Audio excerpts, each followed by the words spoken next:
What we're trying to do in our businesses is gain some form of competitive advantage. And we tend to do it in one of three ways. So the first and most obvious tends to be through the customer experience. So how can we use technology to improve the way we understand our customers and talk to our customers? The second way is through operational systems and processes. Can we make that flow easier internally? And can we gain a competitive advantage from that? And then thirdly, and the most disruptive, is taking technology. Can we reinvent our business model entirely? And that journey that you take as businesses from going to A to B is what we call digital transformation. We tend to focus more on the what, because that's the really exciting stuff. How can we use the Internet of Things or artificial intelligence? How can we improve our digital touch points or robotics? Okay?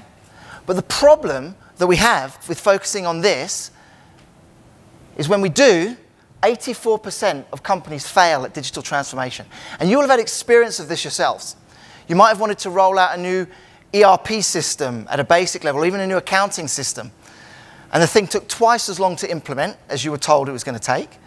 It was 3 times the cost by the time you'd done it. And when it was there, no one in your accounting system actually wanted to use it. So why does this happen? Why are we left with this great technology, these exciting ideas, when we try and roll them out, 84% of the time, it's failing? You probably know the answer. It's your people, including you. So what we need to do as organizations is we need to start to get our team what I call change fit, and this is you guys included. You have to, in the world we are moving towards and in right now, being able to adapt and have a fitness for change becomes absolutely critical. So the first thing you need to do, if you want to get your teams change fit, is you need to create a vision that's a motive, that resonates, that people believe in.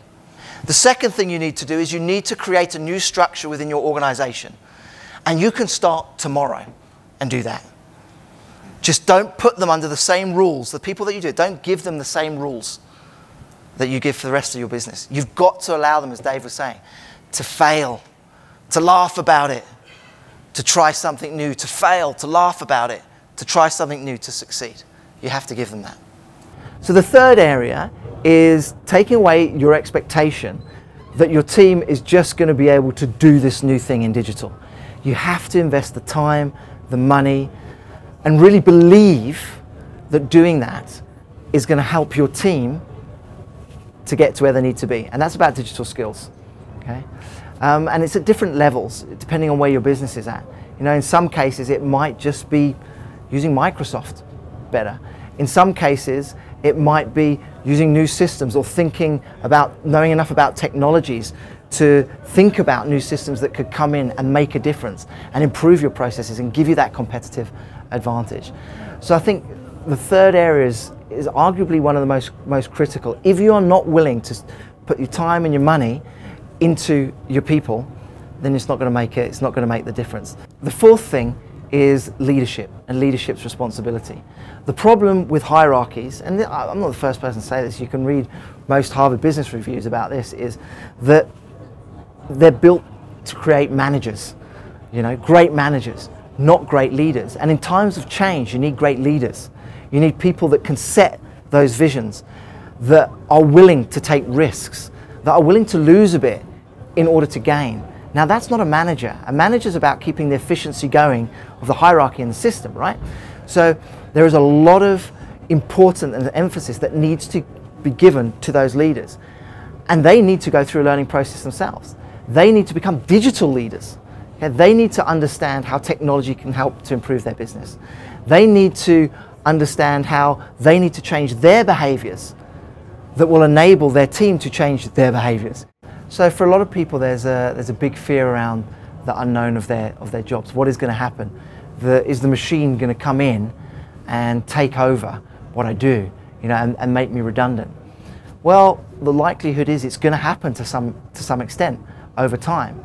So I wouldn't worry so much about the machine coming in and me doing the same job. Okay? What you've got to do is get change fit, and you've got to think about what core skills do I have. You know, take someone like an IFA. Okay? Okay? What IFAs are great at, and why they are such brilliant intermediaries when working with banks, is because they have that interpersonal connection, that relational stuff. Now that's going to take a long, long time for machines to catch up with that. That's their killer advantage. It just might not be in the same context of the role in which they do it now.